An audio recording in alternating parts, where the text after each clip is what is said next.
15 degree সমান কত? আমরা দেখো tan 15 ডিগ্রিকে কত লিখতে পারি? tan 15 ডিগ্রিকে আমরা লিখতে পারি 45 ডিগ্রি মাইনাস 30 ডিগ্রি। এবার আমরা কি জানি, tan a মাইনাস b এর আমরা একটা সূত্র শিখছিলাম, কি হয়? tan a minus tan b by 1 plus tan a tan b। আমরা এই সূত্রটা এখানে অ্যাপ্লাই করব।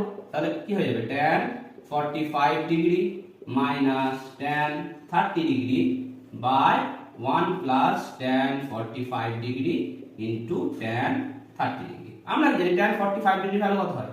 1 মাইনাস tan 30 ডিগ্রি ভ্যালু কত হয়? 1 by √3 by 1 plus tan 45 degree value কত হয়? 1 ইনটু tan 30 ডিগ্রি ভ্যালু কত হয়? 1 বাই √3। এবার তো এখানটা ভগ্নাংশে যোগ বিয়োগ করব। তাহলে কত হবে উপরে?